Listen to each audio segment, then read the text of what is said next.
All right, so the previous section dealt with the idea of what was called a rational number. And just to remind you, a rational number is one that can be written as a fraction. And written as a decimal, a rational number either will terminate or repeat. So what happens if that number does not terminate and does not repeat? Well, then what you have is what's called an irrational number. The set of irrational numbers is the set of numbers that cannot, okay, so we'll underline that, cannot be written in the form a over b, meaning they cannot be written as a fraction. Saying this another way, irrational numbers cannot be written as a decimal that repeats or terminates. One of the most famous irrational numbers is pi. You've probably used this in a class before. Pi is defined as the ratio of the circumference, which means the distance around, to the diameter, which is the distance across a circle. And the nice thing, the thing that makes pi interesting is that for any circle, no matter how small or how large, that ratio of the circumference to the diameter is always the same. It's always pi.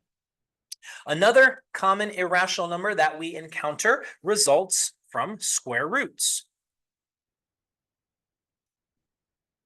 So in case you don't remember, just want to remind you, what is a square root? Well, a square root is an operation. So when I have this radical right here, okay, so let me give you a little bit of terminology. This symbol right here is called the radical symbol.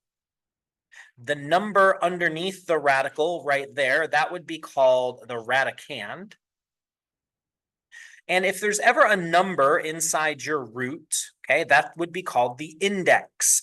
We are not going to, in this class, deal with anything but square roots, so I'm not going to worry about that. And what the square root is asking you to find is what number times itself gives you the radicand. So in this first example, example 1, what's the square root of 36? Well, this is asking what number times itself gives me 36. Well, that is 6. 6 times 6. Your calculator can easily do square roots. I know this, you know this, and that is all good. What I would like you to do is pause the video and just real quick see if without your calculator you can answer the question that exercise 1 and exercise 2 are asking.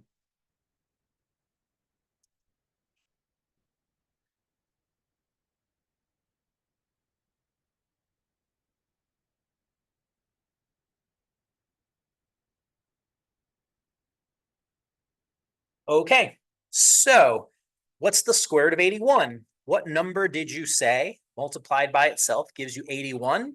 Well, hopefully you and I and everybody else writes down 9.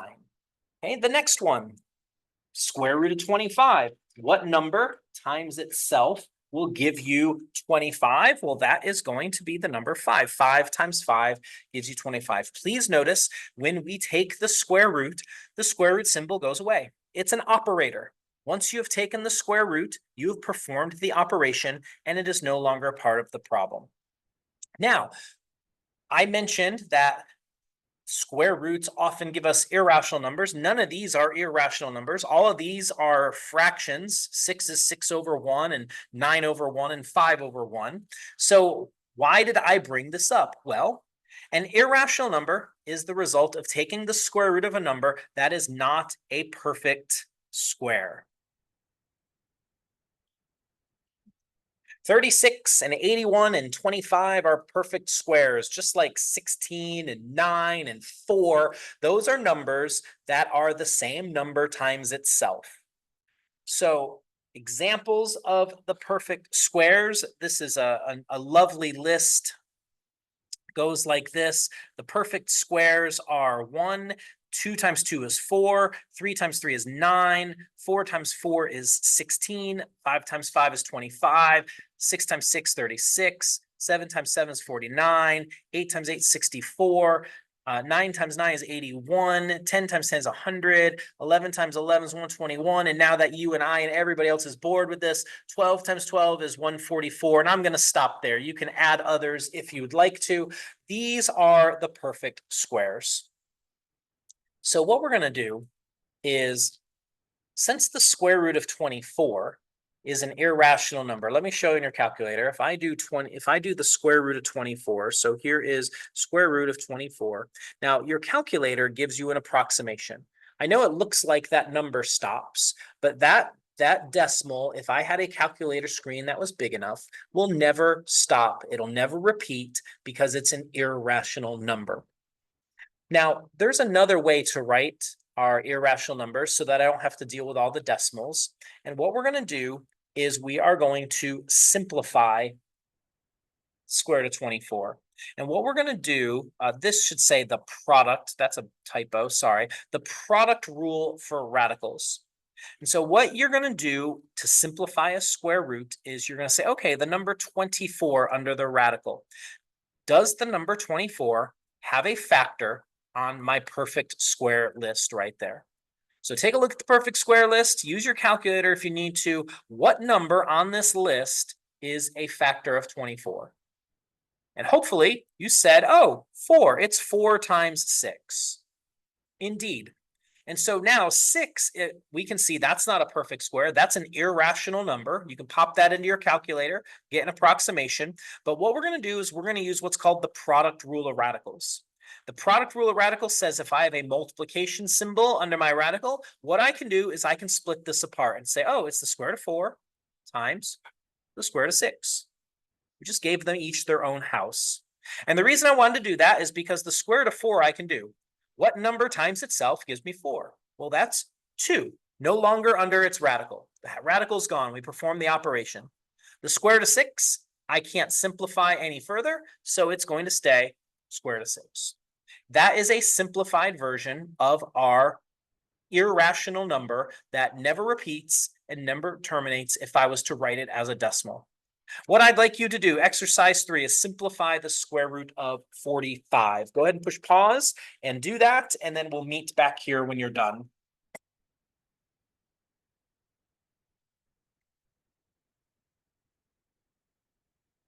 All right, square root of 45.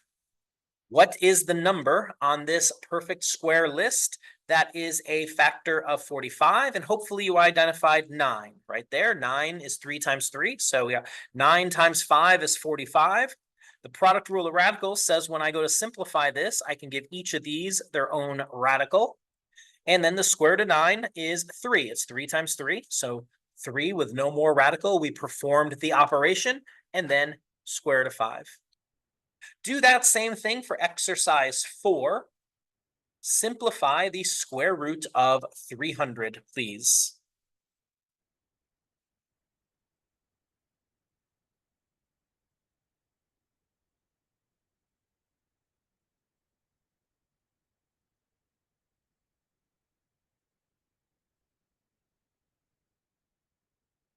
So on my list, what's a factor of 300? Well, with all those zeros, hopefully you said, oh, 100 is. I see that. So 100 times 3 is 300. Now, if you said, hey, it's 25 times 12, that is also, but then notice you can further factor the 12. You'll end up in the same place I do. I'm going to use the product rule of radicals, square root of 100, square root of 3. And 100 is 10 times 10, no more radical. We perform the operation. Square root of 3 is an irrational number, so we're going to leave it as the square root of 3. We're going to flip the page. We're going to keep doing this. We're going to use the product rule of radicals in reverse this time. This is my example. So I have 2 separate radicals, but I am multiplying them together. So again, according to the product rule of radicals, what I can do is I can combine them. So I have square root of 6 times 15, and 6 times 15 is 90. And that's great. And now we are going to see, can I simplify that? Is there a factor of 90 that is on that perfect square list? And as you look at the perfect square list, you'll notice, oh, 9. I see that. 9 times 10. The reason I chose 9 is because I can give it its own house, and now we can do the operation. Square root of 9 is 3, no more radical. We perform the operation, and then the square root of 10. That's an irrational number, and it can't be simplified anymore. Go ahead and do exercise 5. This is a slightly simpler version of what I just did.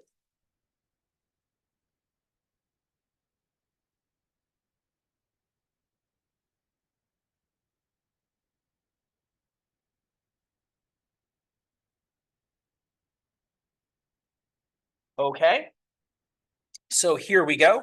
The square root of 7 times the square root of 7, the product rule of radicals says I can multiply those. 7 times 7 is 49.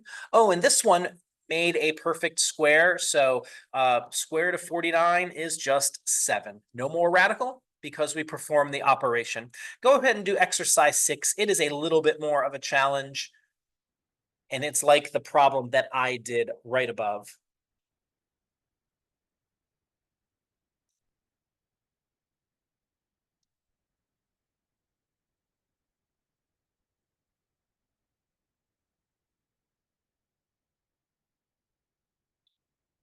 All right, so firstly, square root of 10 times the square root of 2, product rule of radicals, 10 times 2 is 20 under the square root. We did not take any square roots, we just combined two roots into one. And now 20, can we simplify this? Well, you look on your perfect square list and we say, oh, it's 4 times 5. We're going to give them each their own house, square root of 4, square root of 5. And because square root of 4 was on my perfect square list, 2 times 2 is 4, so I get 2. And then we have square root of 5. All right, we're just about done. Last thing we're going to do with our irrational numbers is we are going to add and subtract our square roots. Now, notice example 4, I have 9 square root of 3, I have 5 square root of 3. The thing to notice is that I have the same square root of 3. That's exactly the same. One is not square root of 2 and the other square root of 3. They are both identical. When these are identical, what you can do is you can combine them like terms. So I have 9 of these plus 5 more of these. 9 plus 5 is 14. And then square root of 3, it stays square root of 3. 14 square root of 3. So go ahead and pause the video and take a moment and go ahead and do exercise 7 right there.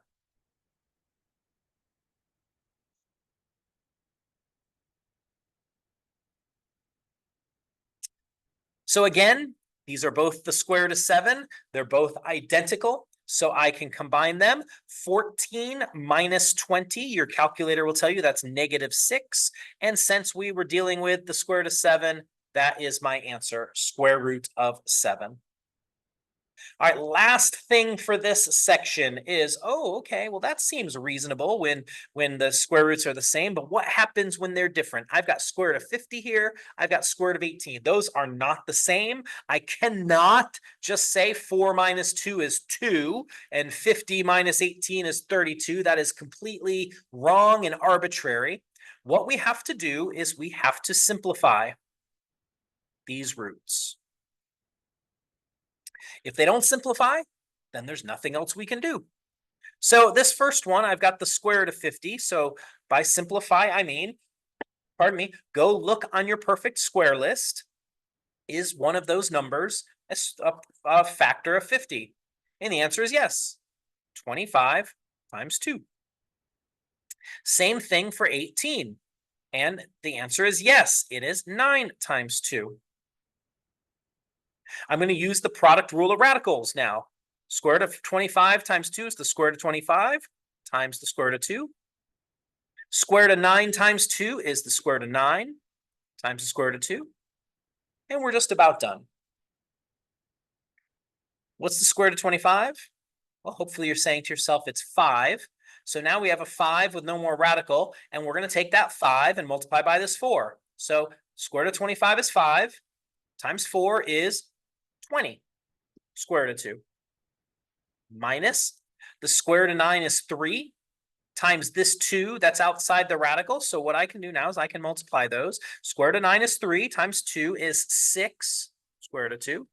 And 20 minus 6 is 14 square root of 2. We're going to do this twice just to give you a little practice at it. So go ahead and do that next one, exercise 8. Just to give you a little hint, the first one, square root of 3, that's not going to simplify. 3 has no factors, so just focus your attention on the square root of 12.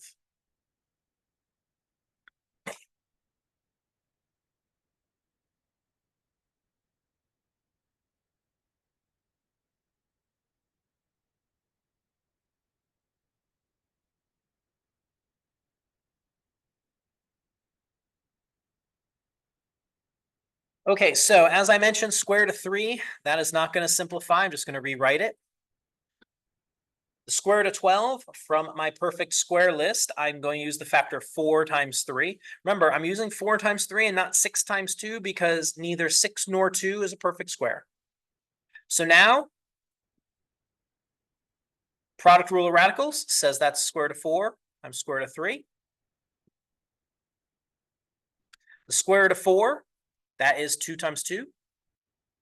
And so I have square root of 3, or one of them, plus 2 more, that is 3 square root of 3. All right, one more problem, last one for the irrational number section, and then we will move on to the next thing.